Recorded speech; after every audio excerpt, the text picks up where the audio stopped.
Hello, and welcome everyone and anyone. I hope you've all been well since the last episode. I'm your host, Tristan, and this is Digging Deep, the Dwarfpill Lifestyle. If this is your first time tuning in, I recommend you start back at the pilot and also listen to episode 1 for a full grasp of what this podcast is about. It's been a bit since my last episode, and I apologize.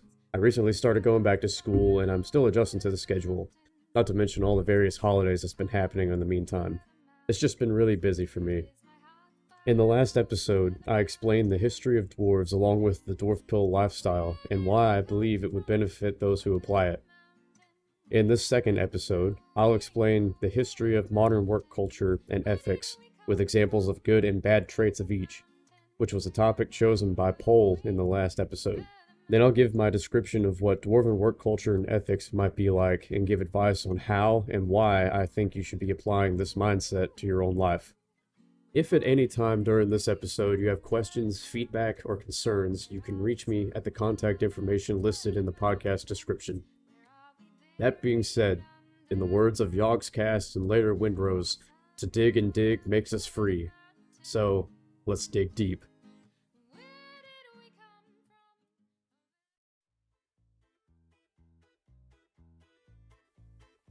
Before we talk about the work culture and ethics of a fictional race, we should lay some groundwork on what real work culture and ethics look like. In February 2023, Indeed.com posted a blog about work culture on their website, defining it as a collection of attitudes, beliefs, and behaviors that make up the regular atmosphere in a work environment, end quote.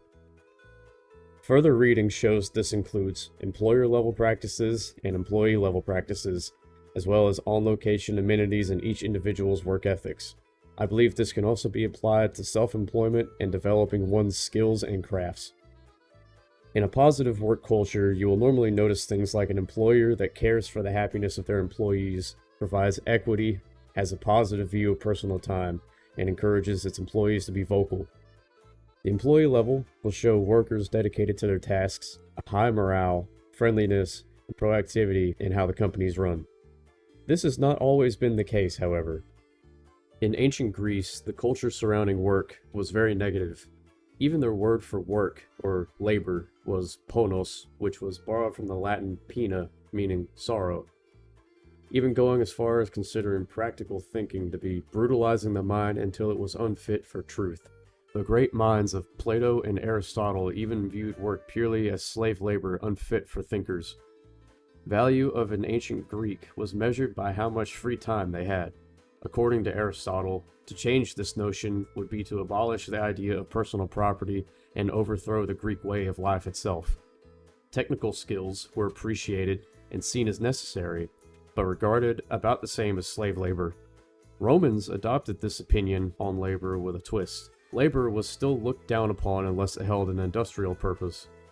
Farming, business, and the military were all acceptable occupations of the free man. Any other labor was considered slave labor and dishonored a Roman's dignity. Early Judeo-Christian cultures saw work as a curse placed upon them by the original sin committed by Adam and Eve, toiling with the earth to extract resources to survive because they were forced to. Later, Christian Puritans would develop a slightly more positive work culture. They believed that dedication to one's craft was a sign that they were saved. They also believed an accumulation of wealth was a sign that one was following their calling and was assured salvation. This was shared with Calvinists and later Protestants, as well as Benjamin Franklin. Ben Franklin shared the infamous quote with Mr. Krabs, "Time is money," which is a main tenet of Protestant work culture. A jump into the future. In 1940, a man named John Gallo worked at the Ford industry under Henry Ford himself. He was seen earlier in the day laughing with some co-workers and then smiled later on the assembly line. Later that very day, he was fired. Aside from the giant of industry being a fan of Adolf Hitler and an outspoken anti-Semitist, this in itself is pretty fucked up. If you'd like to learn more about Ford itself, there's a whole Wikipedia article dedicated to the worker strikes against the company. So everything we just went over are examples of bad work cultures and also not what I would consider Dwarfpill work cultures. I believe a dwarven working environment is a much more positive one that includes appreciation of skill, finding joy in your tasks and labor, and more, which I will go into detail later. For now, let's take a look at some positive work cultures from our history. Going back to ancient times, Egypt had a very positive view of work culture. Before Alexander the Great gained control over Egypt in 332 BCE, slave labor wasn't very common and was expensive. Before this, most labor was done by peasants who worked for a noble. These peasants were treated very well. They earned wages, could gain higher political power, and had control over personal matters such as marriage and having kids. Farmers were held in high regard by the pharaoh and queen and were provided with amenities directly. Crafters and merchants were important as well, since they kept the economy moving with their artisanal goods and provided appliances, jewelry, furniture, clothing, etc. Egyptian work culture also saw women taking up jobs outside of the home just the same as men. The Egyptians also had a very healthy work ethic. One of the earliest pieces of evidence of the idea of work-life balance comes from a manuscript by a vizier or minister named Ptahhotep. And please forgive any of my bad pronunciations. Anyways, in his book he writes what he believes to be the Egyptian god Ma'at's teachings to him, which include things like table manners, avoiding confrontation, work-life balance, etc. What he writes of the latter is truly Dwarfpilled and applicable in many outlets. And I'll just quote directly from my source from the Philosophy Forum. Follow your heart for the time of your existence. Do not a surplus of what you've been asked. Do not take time from following your heart, as this would be an abomination of the soul. Basically, take time for yourself. You shouldn't work more than you've been asked to or need to. And you should put your enjoyment and self-appreciation above all else. Understandably, this ain't always possible. Sacrifices have to be made to make ends meet sometimes. But doing this in a way that focuses on your best interests, to me, is Dwarfpill. A little lesson to the past, Germanic pagans had oral traditions passed around that ended up in the form of their own book called the Havamal, or Words of the High One, i.e. Odin. Finally recorded possibly in the 800s or 900s, the Havamal is a collection of different advice poems, also known as gnomic poems, as well as a couple stories about Odin in the first person. From its verses, we can pull a decent amount about work culture and work ethic. This first quote, and I'm using the Jackson Crawford translation by the way, is a poem where Odin is advising an unknown figure named Lodfafnir.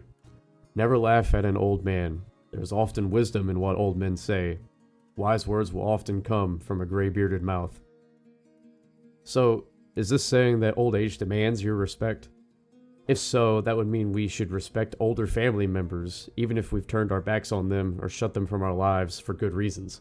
No, I don't think this interpretation would fall within the Dwarfpill mindset. I believe mutual politeness to a dwarf would be expected, but respect should be either earned or forfeited, no matter the age, race, or gender. I believe this quote is saying that experience and wisdom should never be overlooked or taken for granted.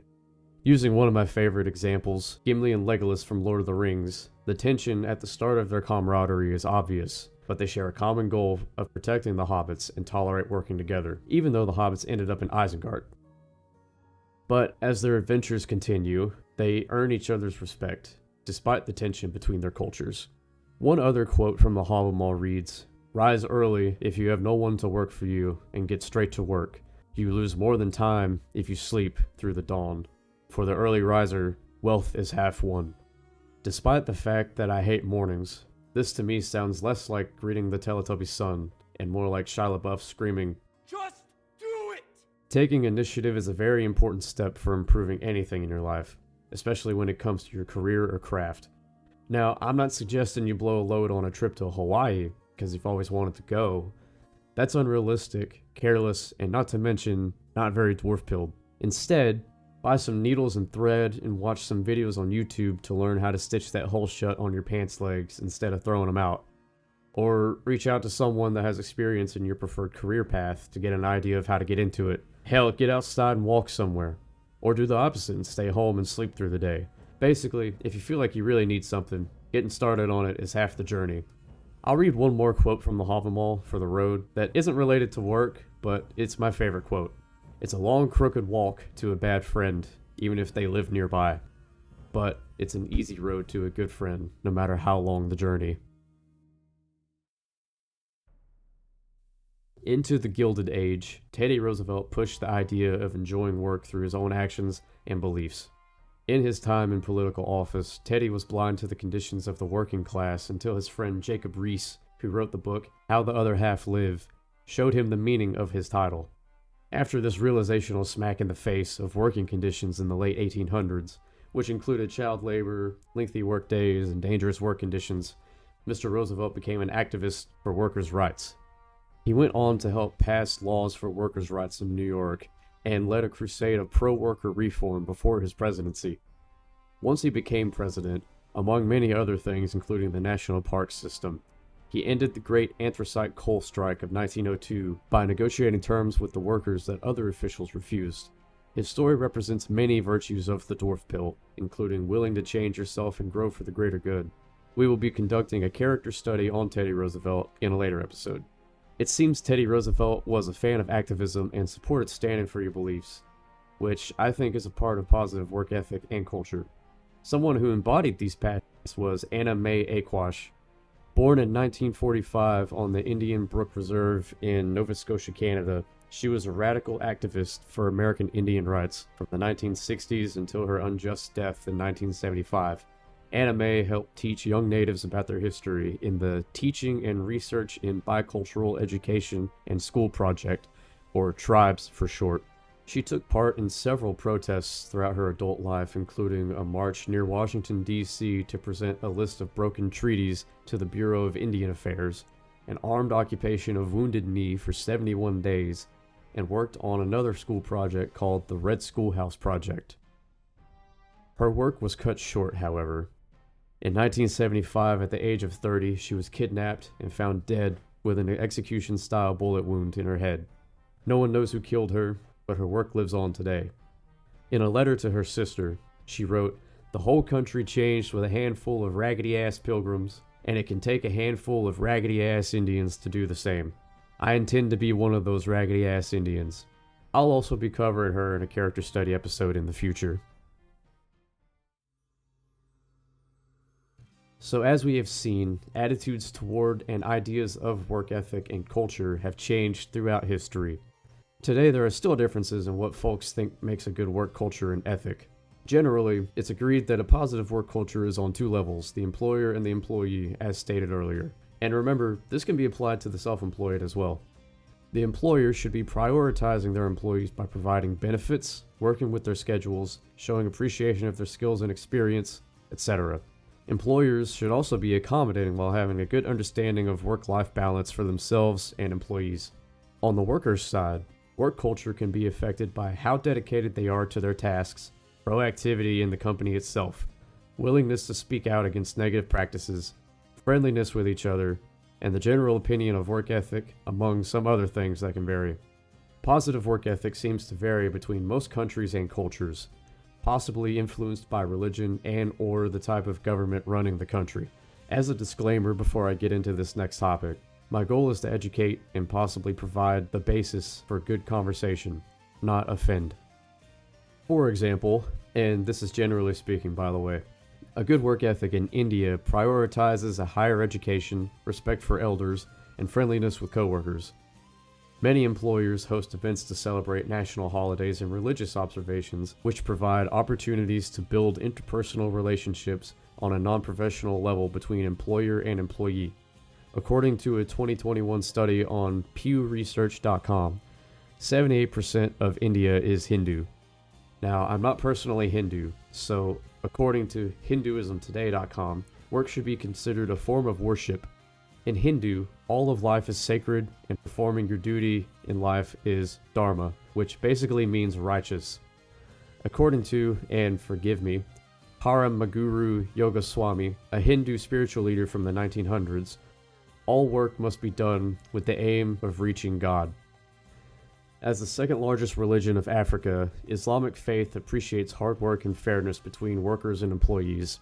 In the Quran, God is written as saying that man is to traverse the universe and make use of its abundant resources.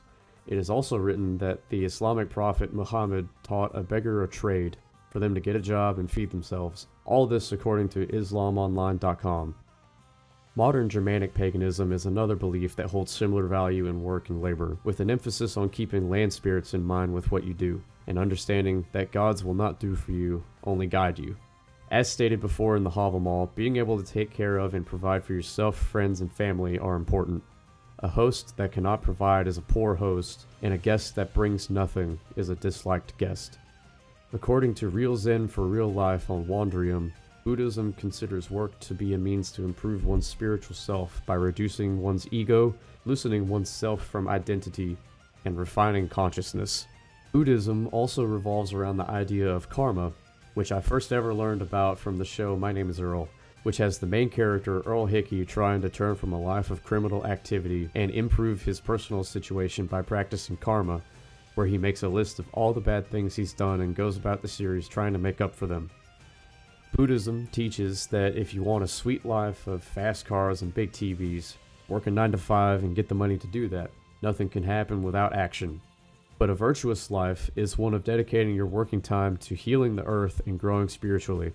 Monastic Buddhists go as far as only eating what they grow and what is donated to the monasteries. Whether or not a religion affects your work ethic will vary from person to person, but it's clear that what is considered a good work ethic can vary greatly. But I think we can easily infer what a negative work culture and ethic looks like in the modern world, and I'm pretty sure we've all been around one or two of these. A negative work culture can be created by the employer or employees. Employers can be unappreciative of workers. When problems such as harassment or wage disputes arise, they can be ignored or made worse. A negative space can also be created by the employer themselves being unapproachable or displeasure to be around. Employees have arguably a bigger hand in this, especially by having negative work ethics. Lack of respect for others can cause issues as well. No one has to be friendly with each other, but respect for someone's knowledge or religious background should be a given. Overworking is another lesser-known sign of bad work culture, which can be caused by negligent employer practices like high workload or a poor employee relationship system. For more vivid examples of negative work culture and ethic, go watch Kitchen Nightmares. So what would a dwarven work culture and ethic look like? Dedication seems to be a running theme. From what little early resources on dwarves we have, we can see a dedication to smithing in the Norse stories, with dwarven metallurgy being highly sought after and cherished, such as the magical objects forged by the dwarves Brokr and Sindri, Draupnir, a ring with the ability to multiply, Gulenbursti, a boar with golden bristles, and of course, Mjolnir. All these gifts were for the gods of the Norse, presumably a great honor for both parties. Draupnir went to Odin, Gulenbursti went to Frey, and I think we all know who Mjolnir went to. Dedication to one's craft is further reflected in the dwarven culture of Tolkien's universe, which also helped to expand the culture itself. Tolkienic dwarves are shown to build massive kingdoms with beautifully carved walls and columns known throughout Middle-earth. Each dwarf has their own set of skills and professions that are well respected by others and used to their fullest potential. The dwarves seem to take great pride in their works and great joys in doing their work as well, crafting items unrivaled even by the Noldor, the second clan of elves who were skilled craftsmen as well. According to Tolkien's Silmarillion, until the later years, dwarves preferred to work copper and iron, appreciating its functionality over silver or gold. And of course, all this work calls for a lot of play. The Hobbit shows a great example of dwarven concepts of downtime throughout its pages. From the beginning, we see Thorin's company singing, dancing, eating, drinking, hugging, doing all these things together, and treating Bilbo like part of the crew, much to his dismay and discomfort. Another written universe within Discworld has dwarves that share similar ideas of work culture and ethics, such as treasuring functionality over pure aesthetic or iron over gold. One thing that stands out about Discworld dwarves is the emphasis of the lack of workplace sexism, as it is even hard for the dwarves of Discworld to tell genders apart from one another. However, after reading a bit of the books, I feel that gender would not matter to them in this sense, only the skill and talent of the dwarf in question. The dwarves of Warhammer, despite their obvious character flaws, like what was stated in the previous episode, have a surprisingly positive work culture and ethic.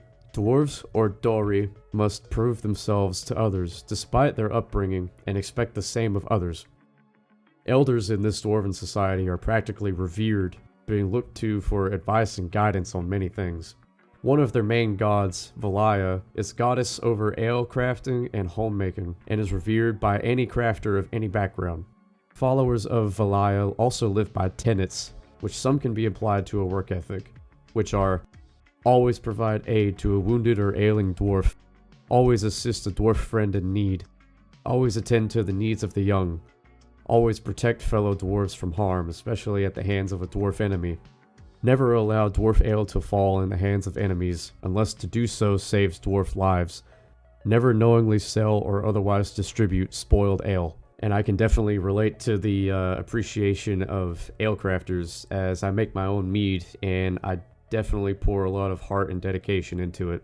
Mass production is frowned upon, and artisanal items, food, and jewelry are preferred by the dwarves. A particular dwarf named Barden Gorikson embodies many of these traits. We'll find out in a later character study episode just how dwarf-pilled Barden is while living alongside his companions, the Uberstrike 5, in the game Warhammer Vermintide. With these traits in mind, we can infer what an average dwarf would consider negative work culture and ethic. Lack of mutual respect would quickly cause a dwarf to be despised and possibly outcasted. Dwarves seem to save feuding for enemies of the dwarven race and would not want to commit time to fighting each other, except for the dwarves of Dragon Age, who have conflict between classes despite their declining race.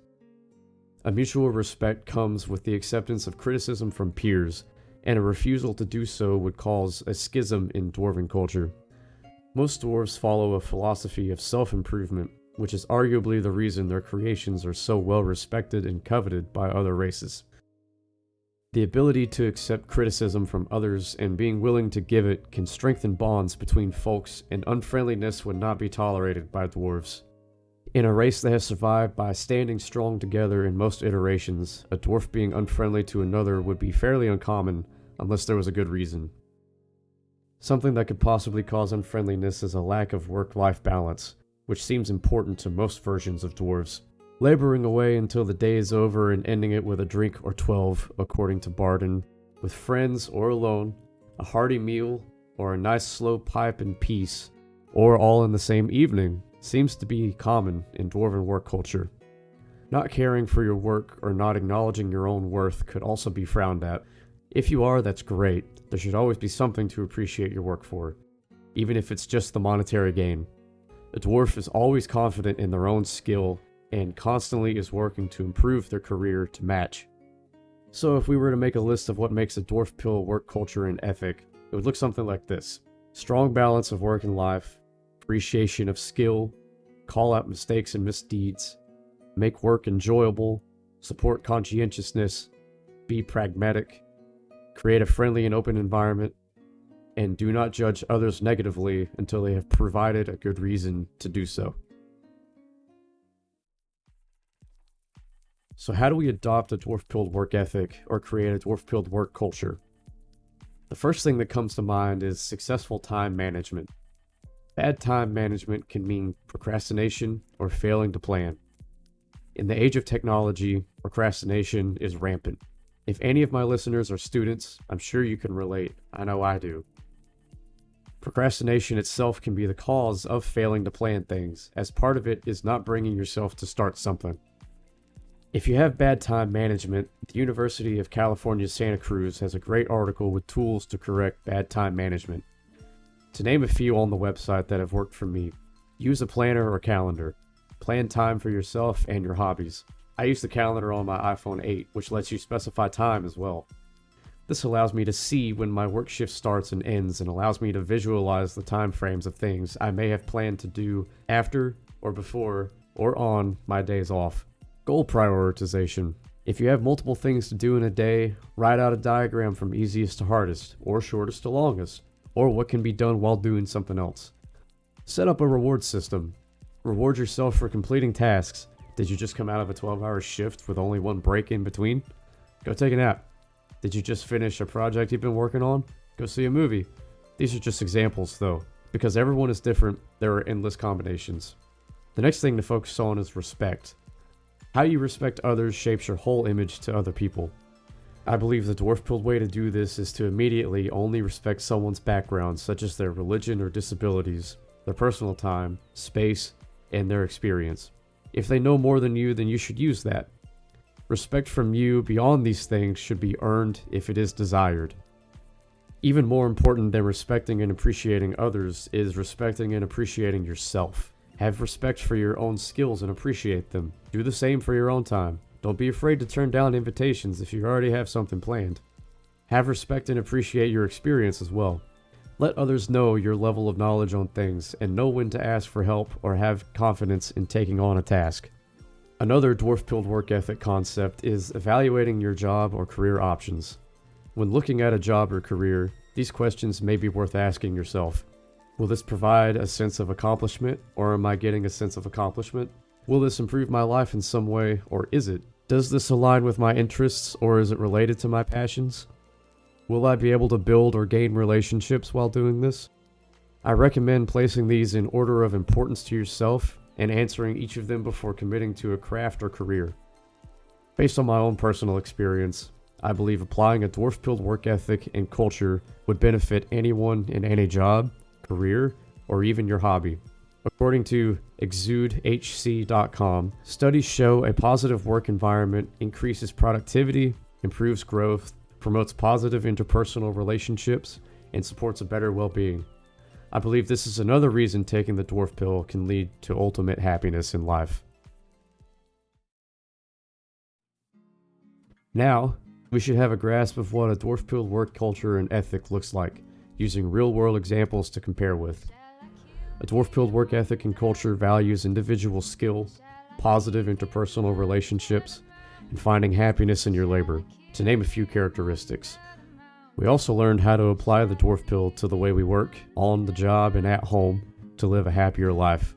Speaking of dwarves at work, our next episode will be a character study on some particularly rough-necked dwarves. I won't say who, but you can probably guess. If you have any questions, feedback, concerns, or would like to be a guest in a future episode, you can reach out to me, my Discord @AxeHandle, or my Twitter by the same name. I'll also be uploading this episode to my YouTube like I did my pilot and first episode, which you can comment there as well. That'll be it for now. Until next time, live your life.